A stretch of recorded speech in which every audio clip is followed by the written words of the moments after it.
खबरदार में सबसे पहले इस वक्त की सबसे बड़ी खबर। उत्तर प्रदेश के मथुरा में अवैध कब्जा हटाने गई पुलिस टीम पर लोगों ने हमला कर दिया है। हमला कर रहे लोगों की तरफ से चली गोली से एसओ संतोष कुमार यादव की मौत हो गई है, जबकि एसपी सिटी मुकुल देव समेत 5 पुलिस वाले घायल हुए हैं। यह घटना मथुरा के जवाहर बाग इलाके में हुई है, जहां एक धार्मिक संगठन के सदस्यों ने 2 साल से एक पार्क पर कथित तौर पर कब्जा किए हुआ था। अदालत के ऑर्डर के बावजूद ये लोग जमीन खाली नहीं कर रहे थे। बताया जाता है कि जब पुलिस टीम अवैध कब्जा हटाने के लिए पार्क में पहुंची तो लोगों की भीड़ बेकाबू हो गई। पुलिस ने लाठीचार्ज किया और हवाई फायरिंग की। इससे भड़के लोगों ने पुलिस टीम पर हमला कर दिया। भीड़ में से गोलियां भी चलाई गईं, जिनमें से एक गोली एसओ संतोष यादव को लगी और उनकी मौत हो गई। तस्वीर हम आपको दिखा रहे हैं। तनाव अभी भी बरकरार है। मथुरा में जबरदस्त तनाव के बीच धर्म स्थल था ये, एसओ की मौत हुई है, कई पुलिस वाले घायल हुए हैं। खबरदार में आज हम देश की सीमा से आई सबसे सीरियस खबर का विश्लेषण करेंगे। यह खबर भारत के उस अभिन्न हिस्से से जुड़ी है जिसे पिछले 68 वर्षों से पाकिस्तान हड़प कर बैठा हुआ है। पाकिस्तान के कब्जे वाले कश्मीर में चीन का जोड़ मजबूत होता जा रहा है। खबर यह है कि पीओके अंदर करीब 1/4 इलाके पर एक तरह से चीन का कंट्रोल हो चुका है। चाइनीज कंपनियों के इंजीनियर और कर्मचारी ही नहीं, चीनी सेना के हजारों सैनिक भी पीओके के अंदर आकर बैठ चुके हैं। ऐसा लग रहा है कि पाकिस्तान ने पीओके को धीरे धीरे किश्तों में चीन को बेचना शुरू कर दिया है।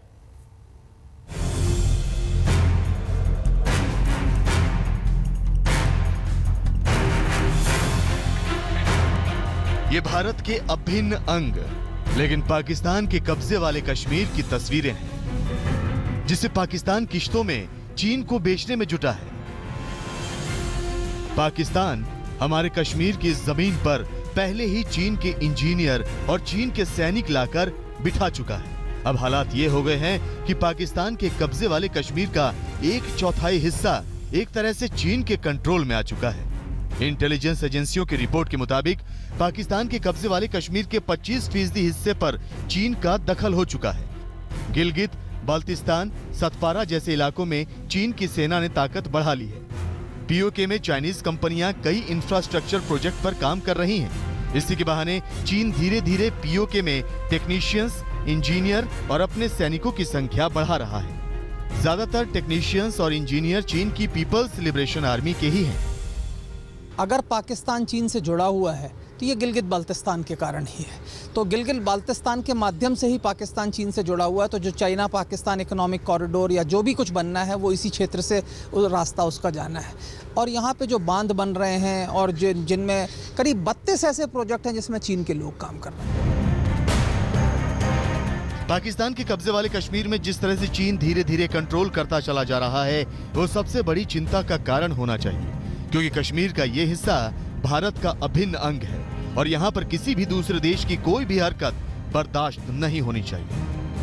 पाकिस्तान के जिस भाग में चाइना पाकिस्तान इकोनॉमिक कॉरिडोर का कंस्ट्रक्शन या निर्माण किया जा रहा है, वो भाग भारत का एक अभिन्न अंग है जो पाकिस्तान के अनधिकृत कब्जे में है।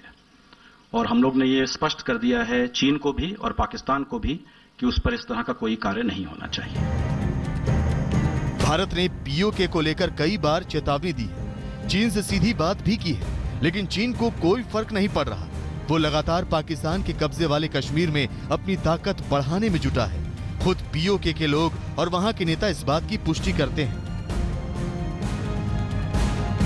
चाइनीज बहुत सारे देखे गए हैं, जो उनकी कॉलोनियां पक्की भी हैं, कच्ची भी हैं कॉलोनियां। इस तरह से मतलब बहुत सारे लोग, कुछ लोग तो कहते हैं कि 1 लाख 1.5 लाख से ज्यादा लोग जो हैं चाइनीज उस खित्ते में मौजूद हैं। वो किस पर्पस के लिए हैं मतलब वो क्लियर नहीं। चीन का मकसद क्लियर है, वो एक तीर से कई निशाने लगा रहा है। पीओके में आकर वो भारत को दबाव में लेना चाहता है, तो पीओके के रास्ते उसके आर्थिक हित भी पूरे हो जाते हैं। पाकिस्तान चाइना इकोनॉमिक कॉरिडोर का रास्ता पाकिस्तान के कब्जे के कश्मीर वाले कश्मीर से होकर ही चीन तक पहुंचता है। भारत इस पर पहले ही आपत्ति जता चुका है कि हमारी जमीन पर चीन ये सब करने से दूर रहे। जब प्रधानमंत्री वहां गए तब उन्होंने इस बात को बहुत दृढ़ता से कहा और इस मुद्दे को बहुत मजबूती से उठाया कि ये जो आपने चाइना पाकिस्तान इकोनॉमिक कॉरिडोर की बात की है और उसमें भी खास तौर पे पीओके में जाने की बात की है, ये हमें स्वीकार नहीं है। पीओके का इलाका चीन के लिए रणनीतिक लिहाज से काफी अहम है, इसीलिए वो भारत के बार बार मना करने के बावजूद पीओके से हटने का नाम नहीं ले रहा, बल्कि वो लगातार पीओके की जमीन पर अपने कदमों के निशान पक्के कर रहा है। Chinese have decided to take part in local matters. They are building their accommodations, concrete bunkers, not bunkers, but concrete accommodations. They are taking part in local politics. They are supporting local, political activists, because they can't, as a Chinese, they can't go out and resolve some of the issues or talk to people or find out what is going on. They need local people. Human resource is very, very important. Pakistan को PoK से कोई मतलब नहीं है, क्योंकि उसे पता है कि उसने कश्मीर के हिस्से को गैर कानूनी तरीके से हड़प रखा है। उसे पीओके से सिर्फ इस बात से मतलब है कि वो कैसे चीन को ढाल बनाकर भारत से निपट सके। इसीलिए पाकिस्तान ने किश्तों में पीओके को चीन के हाथों में सौंपना शुरू कर दिया है। चीन हमेशा ये कहता है कि ये एक प्योरली कमर्शियल वेंचर है और आर्थिक गतिविधियों में वो संलग्न है। कुछ हद तक सच है, लेकिन उन आर्थिक गतिविधियों के साथ साथ उनके पीएलए के सैनिक भी वहाँ हैं और भारत को इसके खिलाफ जो एक कड़ा रवैया अपनाने की आवश्यकता है। पीओके में पाकिस्तान और चीन के इस जोड़ को तोड़ना ही होगा, क्योंकि जिस तरह से यहाँ पर चीन अपनी ताकत को बढ़ा रहा है वो भारत के लिए आगे परेशानियां ही पैदा करेगा। पाकिस्तान चीन के इस जोड़ का कोई तोड़ निकालना होगा।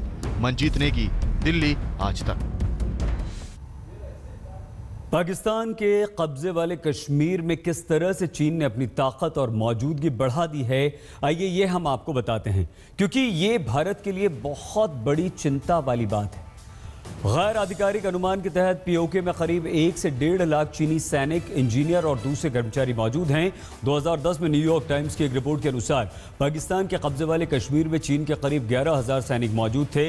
पाकिस्तान के कब्जे वाले कश्मीर में चीन न सिर्फ अरबों डॉलर की लागत से अलग अलग नदियों पर डैम बना रहा है, बल्कि चीन की सेना पाकिस्तान की सेना के साथ पीओके के अंदर देखी जाती है, जो भारत के लिए एक बहुत बड़ा खतरा है। पाकिस्तान के कब्जे वाले कश्मीर में चीन 22 सीक्रेट सुरंगें भी बना रहा है, जहां पर पाकिस्तानियों को भी जाने की इजाजत नहीं है। ये सीक्रेट सुरंगें ईरान से चीन तक जाने वाली गैस पाइपलाइन के लिए जरूरी है, जिसे गिलगित बाल्टिस्तान के रास्ते चीन जाना है। चीन की गेजुबा ग्रुप नाम की कंपनी झेलम नीलम नदी पर 2007 से ही 970 MV हाइड्रल प्रोजेक्ट पर काम कर रही है। इसके अलावा 1100 मेगावाट का कोहाला पावर प्रोजेक्ट, 500 मेगावाट का चकोटी हटिया पावर प्रोजेक्ट भी चीन बना रहा है। पावर प्लांट और रोड नेटवर्क के अलावा चीन पाकिस्तान के कब्जे वाले कश्मीर में रेल नेटवर्क बिछाने में भी लगा हुआ है। चीन ने पीओके के इलाके में 1300 किलोमीटर के हाईवे को बनाने में भी निवेश किया है, जो पाक चीन आर्थिक गलियारे का हिस्सा है। 1300 किलोमीटर का ये रास्ता चीन के बॉर्डर इलाके को पाकिस्तान से जोड़ने के लिए काफी अहम होगा। इसके जरिए चीन पीओके से होते हुए पाकिस्तान के ग्वादर पोर्ट तक और उसके बाद मिडिल ईस्ट तक आसानी से पहुंच जाएगा।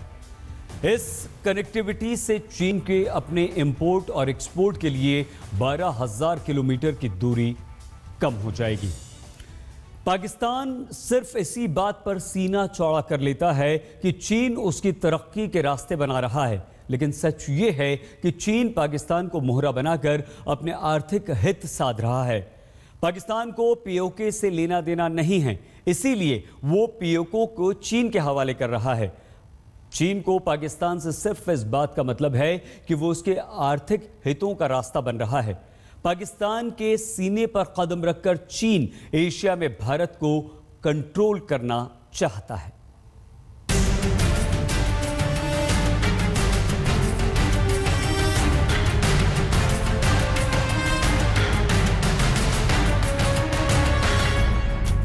पिछले साल अप्रैल में नवाज शरीफ और शी जिनपिंग ने उस चाइना पाकिस्तान इकोनॉमिक कॉरिडोर की डील पक्की की थी, जिसके जरिए चीन अपने बॉर्डर से पाकिस्तान में ग्वादर पोर्ट तक आसानी से पहुंचने का रास्ता बना रहा है।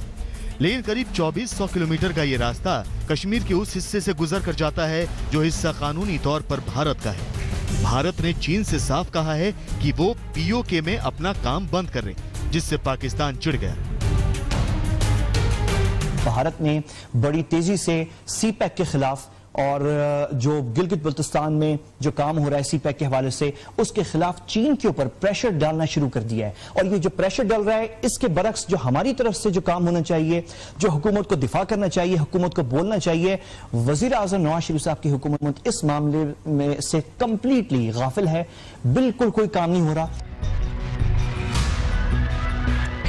पिछले वर्ष मई में जब प्रधानमंत्री नरेंद्र मोदी चीन के दौरे पर गए थे, तो इस दौरे में पीओके के अंदर चाइनीज प्रोजेक्ट पर सीधी बात की गई थी, क्योंकि पीओके के अंदर चीन की कंपनियां road, railway, business zone, power plant जैसे प्रोजेक्ट बनाने में लगी है। और इन कंपनियों की सुरक्षा के नाम पर चीन ने पाकिस्तान को लॉलीपॉप दिखाकर अपनी एक बड़ी फौज पीओके में लाकर खड़ी कर दी।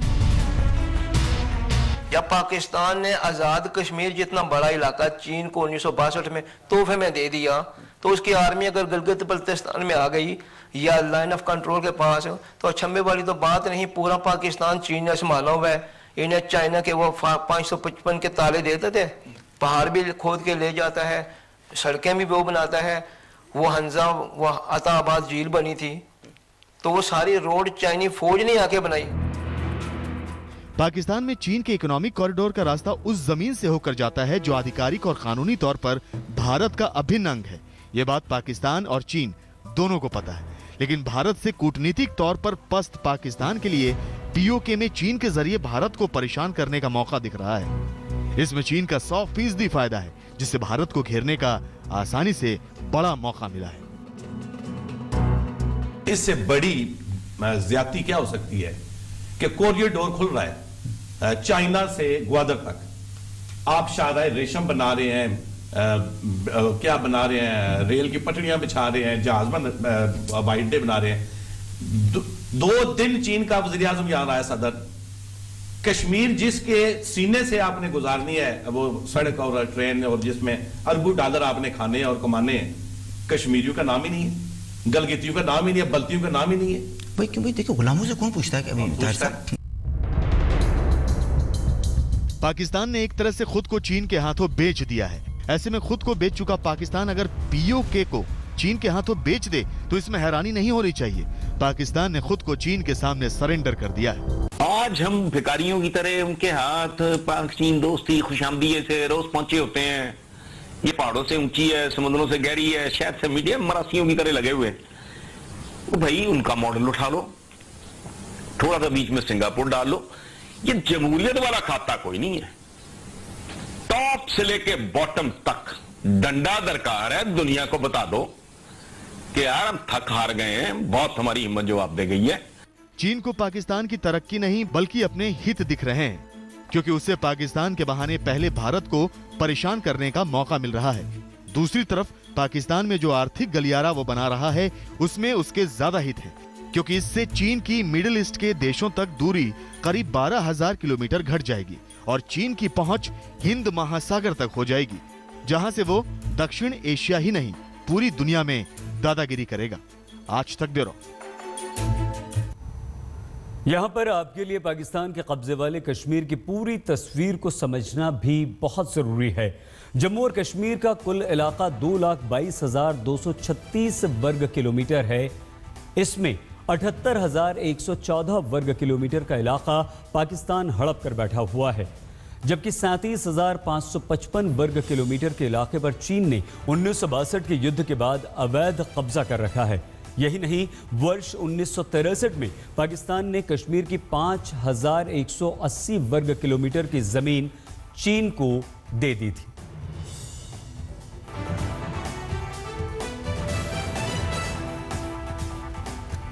खबरदार में हम अक्सर विकासशील पत्रकारिता के तहत देश विदेश में हो रहे तकनीकी आविष्कारों और क्रांतिकारी बदलावों से आपको अवगत करवाते आए हैं, और अपनी इसी मुहिम के तहत आज हम आपको दुनिया की सबसे लंबी रेल टनल की खूबियों और खासियत का विश्लेषण दिखाएंगे, जो स्विट्जरलैंड में बनकर तैयार हो चुकी है। 57.1 किलोमीटर लंबी इस रेल टनल का नाम है गोटहार्ड, जो स्विट्जरलैंड के रोटरडैम और इटली के गेनोआ शहर को जोड़ती है। 2 देशों को जोड़ने वाली दुनिया की सबसे लंबी रेल टनल का निर्माण 17 सालों में पूरा हुआ है। इस दौरान आल्प्स पर्वत को काटकर ये टनल बनाई गई है और अब इस टनल में बिछे रेल ट्रैक पर 200 किलोमीटर प्रति घंटा की टॉप स्पीड से ट्रेनें दौड़ेंगी। जाहिर है स्विट्जरलैंड की अर्थव्यवस्था के लिए ये रेल टनल किसी संजीवनी बूटी से कम नहीं है।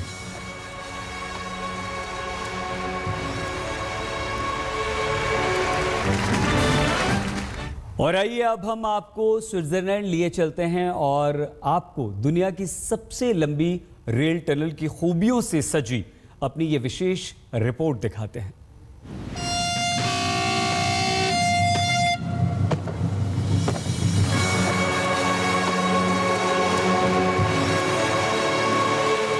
ये जश्न है दुनिया की सबसे लंबी और सबसे गहरी रेल सुरंग की ओपनिंग सेरेमनी का।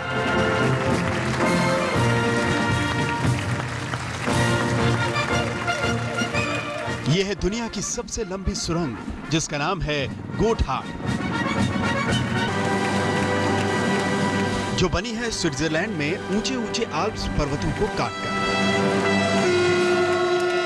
57.1 किलोमीटर लंबी गोटहार्ड टनल से रोजाना 260 मालगाड़ियां और 65 पैसेंजर्स ट्रेनें गुजरा करेंगी।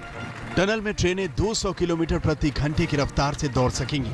दुनिया की सबसे लंबी गोटहार्ड टनल स्विट्जरलैंड के रोटरडैम और इटली के गेनोवा शहर को जोड़ेगी, जिससे अब जर्मनी के ज्यूरिख और इटली के मिलान शहर के बीच 300 किलोमीटर की दूरी तय करने में लगने वाला वक्त करीब 1.5 घंटे कम होकर सिर्फ 2 घंटे 40 मिनट का हो जाएगा।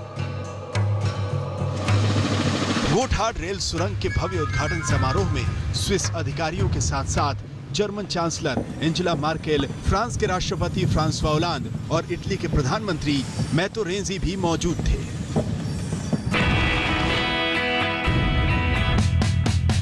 स्विस इंजीनियर कार्ल एडवर्ड ने गोटहार्ड टनल का डिजाइन 1947 में तैयार किया था, लेकिन लागत और तकनीकी परेशानियों की वजह से यह प्रोजेक्ट 1999 तक चलता रहा। साल 1999 में गोटहार्ड टनल को बनाने का काम शुरू हुआ, यानी गोटहार्ड टनल को तैयार करने में 17 साल का वक्त लगा, जिसे बनाने में लागत आई 1250 करोड़ डॉलर। दुनिया की सबसे लंबी टनल को तैयार करने में 2600 लोगों ने दिन रात काम किया। इस टनल के लिए पहाड़ों को खोदने में 410 मीटर लंबी ड्रिलिंग मशीन का इस्तेमाल हुआ, जो 4 फुटबॉल स्टेडियम जितनी बड़ी थी। इस टनल के निर्माण में 40 लाख क्यूबिक मीटर कंक्रीट का इस्तेमाल किया गया। निर्माण में लगी कॉपर केबल की लंबाई 3200 किलोमीटर है, यानी लंदन और न्यूयॉर्क के बीच की आधी दूरी से भी ज्यादा। गोटहार्ड टनल दुनिया की सबसे लंबी ही नहीं बल्कि सबसे गहरी रेल सुरंग भी है। ये जमीन से 2300 मीटर नीचे है, जहां तापमान 46 डिग्री सेल्सियस तक है। और इस टनल के ऊपर हैं आल्प्स के ऊंचे ऊंचे पहाड़। अंदाजा लगाइए टनल बनाने में कितनी कड़ी मेहनत लगी होगी। सुरंग की खुदाई के दौरान इंजीनियरों को 73 अलग अलग तरह के पत्थरों की खुदाई करनी पड़ी। इस दौरान करीब 3.25 करोड़ टन पत्थर निकाले गए और इस टनल को तैयार करने के दौरान 9 मजदूरों की मौत भी हो गई। L'Europe, c'est de bâtir des projets ensemble, c'est de repousser nos propres limites, c'est de concevoir des progrès dans le respect de la nature, c'est de relier les pays et les peuples. Eh bien, aujourd'hui, c'est en Suisse que le rêve européen a trouvé sa réalité.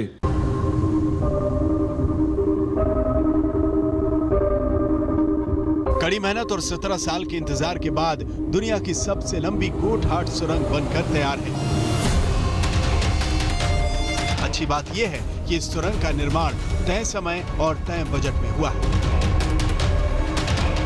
57 kilometre लंबी गोटहार्ड सुरंग दिसंबर से पूरी तरह काम करने लगेगी।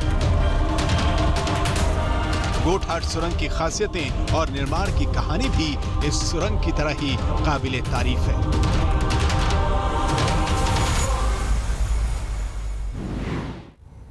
गोटहार्ड rail tunnel अब दुनिया की सबसे लंबी रेल टनल बन गई है। उसने किन देशों की रेल टनल्स को पीछे छोड़ा है, आइए ये भी हम आपको बताते हैं। सबसे लंबी रेल टनल की लिस्ट में गोटहार्ड रेल टनल ने जापान की सेइकन टनल को पीछे छोड़कर नंबर 1 की पोजीशन हासिल की है। जापान की सेइकन टनल 53.85 किलोमीटर लंबी है। इस टनल को 13 मार्च 1988 में खोला गया था। सेकंड टनल को बनाने के दौरान हुए एक्सीडेंट्स में 34 मजदूरों की मौत हुई थी। सेकंड टनल को बनाने में $3.6 अरब खर्च हुए थे। सेकंड टनल में ट्रेनों की स्पीड 140 किलोमीटर प्रति घंटा तक होती है। सबसे लंबी ट्रेन टनल्स की लिस्ट में तीसरे नंबर पर यूनाइटेड किंगडम की चैनल टनल है। 50.5 किलोमीटर लंबी चैनल टनल यूनाइटेड किंगडम को फ्रांस से जोड़ती है। इस टनल को 1994 में खोला गया था, जिसे बनाने में 4.65 अरब पाउंड्स का खर्च आया था। चैनल टनल में ट्रेनों की टॉप स्पीड 160 किलोमीटर प्रति घंटा तक होती है। भारतीय रेलवे दुनिया की दूसरी सबसे बड़ी रेलवे है, लेकिन सबसे लंबी रेल सुरंगों की लिस्ट में भारतीय रेलवे का नाम दूर दूर तक नहीं है। आइए हम आपको बता दें कि भारत की सबसे लंबी रेल सुरंग कारबुडे सुरंग है। रत्नागिरी में कोंकण रेल लाइन पर बनी ये सुरंग 6.5 किलोमीटर लंबी है। लेह मनाली हाईवे पर 8.8 किलोमीटर लंबी रोहतांग टनल का निर्माण कार्य 2009 से चल रहा है। हिमालय की पहाड़ियों को काटकर रोहतांग टनल का निर्माण कार्य साल 2019 तक पूरा होने की उम्मीद है। जब ऐसा होगा तो रोहतांग टनल भारत की सबसे लंबी रेल टनल होगी। हालांकि तब भी दुनिया की सबसे लंबी रेल टनल्स की लिस्ट में इसका नाम शामिल नहीं होगा।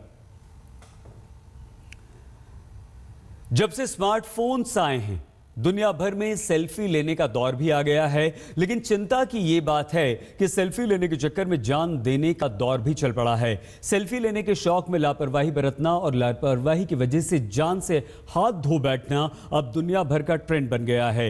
और इस मामले में भारत नंबर 1 देश भी बन गया है।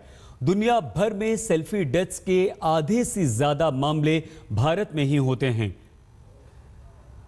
आंकड़ों के अनुसार साल 2015 के दौरान दुनिया भर में सेल्फी के क्रेज ने 27 लोगों की जान ली, जिनमें से 14 सेल्फी डेथ्स भारत में हुई। यानी सेल्फी लेने के चक्कर में जान दे देने वाले सबसे ज्यादा लोग भारत के ही हैं। चंडीगढ़ के पीजीआई हॉस्पिटल में सेल्फी वाले जानलेवा शौक के साइड इफेक्ट्स पर एक रिपोर्ट आई है, जो बताती है कि भारत में सेल्फी लेने का शौक अब पागलपन की हद तक बढ़ गया है। सेल्फी के शौकीनों को हमारी ये शॉकिंग रिपोर्ट जरूर देखनी चाहिए। पंजाब के पठानकोट के 15 वर्षीय रमनदीप की ये आखिरी सेल्फी है। 1 मई को जब रमनदीप अपने पिता के लोडेड रिवॉल्वर के साथ सेल्फी ले रहा था तो गलती से रिवॉल्वर चल गई और सेल्फी लेने के चक्कर में रमनदीप इस दुनिया से चला गया। सेल्फी लेने के चक्कर में अपनी जान ले लेने वाले शौक के बारे में जिसने सुना वो शौक रह गया। लेकिन सेल्फी लेते लेते अपनी जान दे देने की ये कोई पहली खबर नहीं है। पूरी दुनिया में सेल्फी लेते वक्त होने वाले हादसों में आधी से ज्यादा मौतें भारत में होती हैं। यानी सेल्फी लेने का शौक कभी कभी पागलपन की हद तक बढ़ जाता है और फिर लोग सेल्फी के चक्कर में अपनी जिंदगी को ही दांव पर लगा देते हैं। एक शौक है और कुछ नहीं, इधर खींचनी है, फेसबुक पे डालनी है, व्हाट्सएप पे। सेल्फी स्टिक्स का जो है गया ज़माना आ गया आजकल, जबकि सब लोग क्रेज हो चुके हैं सोशल साइट्स के, यहाँ भी सेल्फी लेने के लिए कैमरे की सेल ज़्यादा बढ़ी है, इसीलिए हर इमोशंस को एक्सप्रेस करने के लिए आपको सेल्फीज़ की ज़रूरत नहीं है। इट्स जस्ट दैट कि अगर आपके फ्रेंड सर्कल है, इट्स अपलोडिंग है, तो आप अपनी शौकिया तौर पर डाल सकते हैं। सेल्फी लेना बुरा नहीं होता, लेकिन सेल्फी लेने के चक्कर में जान दांव पर देना कोई अच्छी बात तो नहीं। 14 फरवरी 2016 को नासिक में पिकनिक मनाते 2 युवक नदी में सेल्फी लेने के चक्कर में जान गंवा बैठे। 9 जनवरी 2016 को मुंबई में 3 लड़कियां सेल्फी लेते वक्त समंदर में बह गईं। 28 सितंबर 2015 को तमिलनाडु में एक इंजीनियरिंग स्टूडेंट सेल्फी लेने के चक्कर में 60 फीट ऊंची चट्टान से गिरकर मर गया। 18 सितंबर 2015 को जापान के एक टूरिस्ट की ताजमहल के साथ सेल्फी लेने के चक्कर में सीढ़ियों से गिरकर मौत हो गई। 22 मार्च 2015 को नागपुर में सेल्फी लेते वक्त 7 युवक नहर में बह गए। 26 जनवरी 2015 को 3 कॉलेज स्टूडेंट मथुरा में एक तेज रफ्तार ट्रेन के आगे सेल्फी लेने के चक्कर में कट गए। यूपी के 3 नाबालिग छात्रों को सेल्फी लेने का इतना नशा चढ़ा कि वो रेलवे स्टेशन पर आकर रेल पटरियों पर पत्थर रख देते थे। ट्रेन इमरजेंसी ब्रेक लगाकर रुकती तो वो ट्रेन के आगे खड़े होकर सेल्फी लेते थे। चंडीगढ़ के post graduate institute of medical education and research के शोध में पता चला है कि सेल्फी लेना अब शौक से ज्यादा लोगों के लिए नशा बन गया है। सेल्फी लेने की लत से लोगों में डिप्रेशन और मानसिक बीमारियां तक पनप सकती हैं। नॉर्मली अगर कोई सोशल मीडिया के चीज़ों को एक्सेस यूज़ करता है, उसकी वजह से अपनी लाइफ की बाकी चीज़ों को नेगलेक्ट करता है, पढ़ाई में नेगलेक्ट है, फैमिली इंटरेक्शन नेगलेक्ट करता है, तो प्रॉब्लम्स आएंगी और उसकी पढ़ाई सफ़र करेगी, उसके रिलेशनशिप सफ़र कर रहे हैं। तो क्या हम भारतीयों पर सेल्फी का भूत सवार हो गया है? क्या हम लोगों से अपनी प्रशंसा करवाने के लिए मरे जा रहे हैं? अभी मैंने डाला तो कितनी देर में लोगों ने देखा उसको, लोगों ने देखा या नहीं देखा मेरा व्हाट्सएप का पोस्ट, मैं बार बार अपने चेक करके देखूंगा दूसरे ने देख लिया या नहीं देखा। जब ये सारी चीज़ें डिस्फंक्शन लेवल पे चली जाती है कि मेरे को इसके अलावा लाइफ में कुछ और सूझता ही नहीं है, इसकी वजह से बहुत ज़्यादा प्रॉब्लम्स आ रही हैं। सेल्फी लेने का शौक किसी को भी हो सकता है, ये कोई बड़ी बात नहीं है, लेकिन सेल्फी लेने के चक्कर में जान देने का शौक पाल लेना भी कहाँ की अक्लमंदी है। अब की बार अगर आप सेल्फी लें तो एक बार इन बातों पर गौर फरमा लें। बार बार सेल्फी लेना और उसको सोशल मीडिया पे शेयर करना न केवल आपकी जान को जोखिम में डाल सकता है, बल्कि आपको कई मानसिक बीमारियों की ओर भी धकेल सकता है। अनुसंधान ये साबित कर चुका है कि बार बार सेल्फी लेने से हम डिप्रेशन का शिकार हो सकते हैं। कैमरामैन दिलीप साहू के साथ मंजीत सहगल, चंडीगढ़, आज तक। माना कि ये सेल्फी का दौर है, लेकिन ये दौर सेल्फी लेने वालों की वजह से है। ऐसे में जब सेल्फी लेते लेते लोग मौत के मुंह में चले जाएं, तो न सेल्फी लेने वाले लोग बचेंगे और न ही सेल्फी का दौर। इसलिए सेल्फी लेने को अपना शौक ही बना रहने दीजिए, जान देने का जरिया बिल्कुल मत बनाइए। हमारा आपसे बस इतना सा ही निवेदन है, प्लीज अपना ख्याल रखिए। यहां पर हम रुक रहे हैं बस कुछ देर के लिए, लौट कर जब आएंगे तो बताएंगे दिल्ली के अंतर्राष्ट्रीय इंदिरा गांधी एयरपोर्ट की सुरक्षा क्यों है सवालों के घेरे में। दिल्ली का इंदिरा गांधी इंटरनेशनल एयरपोर्ट बेहतर सुविधाओं के लिहाज से दुनिया का सर्वश्रेष्ठ एयरपोर्ट है, लेकिन आईजीआई एयरपोर्ट की सुरक्षा व्यवस्था अभी भी सवालों के घेरे में है। 26 जनवरी के आसपास जब पूरा देश हाई अलर्ट पर होता है, उस वक्त एक संदिग्ध शख्स आईजीआई एयरपोर्ट के टर्मिनल 3 के अंदर 10 दिनों तक छिपा रहा, लेकिन किसी को भी इसकी भनक तक नहीं लगी। आखिरकार 10 दिन बाद 21 जनवरी को सुरक्षा एजेंसियों को इस पर शक हुआ तो उसे गिरफ्तार किया गया। पूछताछ में युवक ने अपना नाम अब्दुल्ला बताया, जो हैदराबाद का रहने वाला है। अब्दुल्ला के माता पिता यूएई में रहते हैं। अब्दुल्ला ने एतिहाद एयरलाइंस का फर्जी टिकट दिखाकर एयरपोर्ट में एंट्री ली थी और फिर वो एयरपोर्ट पर ही 10 दिन तक ड्राई फ्रूट्स और नमकीन खाकर छिपा रहा। हालांकि दिल्ली पुलिस के स्पेशल सेल और इंटेलिजेंस ब्यूरो ने उससे पूछताछ के बाद उसका कोई भी टेरर लिंक होने से इनकार किया है। लेकिन ये घटना एयरपोर्ट की सुरक्षा में बहुत बड़ी चूक है, क्योंकि अगर अब्दुल्ला ऐसा कर सकता है तो आतंकवादी भी ऐसा कर सकते हैं। जनवरी को हमको सीआईएसएफ ने कंप्लेंट दी थी कि एक बंदा जिसका नाम अब्दुल्ला है, जो कि यहाँ पे एयरपोर्ट पे पिछले 10 दिन से यहाँ पे आया हुआ था। हमने इस पर तुरंत एक्शन लेके इसके खिलाफ मुकदमा दर्ज किया और इसको जो है जुडिशियल कस्टडी में चला गया। उसके बाद इसके बाद में कोर्ट से बेल हुई थी। किसी प्रकार का उसमें ऐसी बात नहीं आई कि जिसमें हम ये कह सकते हैं कि कोई इसमें टेररिस्ट एंगल या किसी प्रकार का इसमें साजिश वगैरह पाई गई। पर इसने वहाँ जैसे हमने इससे पूछताछ करने बताया था कि चूँकि इसके बैग्स में कुछ स्नैक्स वगैरह थे, नट्स वगैरह थे, तो बोलने लगा मैं उसी पे मैंने सर्वाइव किया हूँ। इसके ज़्यादा पैसे भी नहीं थे, वहाँ 70 रुपये इसके पास पाए गए थे। तो इस तरीके से ये मामला सर आया है। कल रात 9 बजे खबरदार में आपसे फिर मुलाकात होगी, लेकिन देश और दुनिया की हर अहम खबर के लिए आप देखते रहिए आज तक।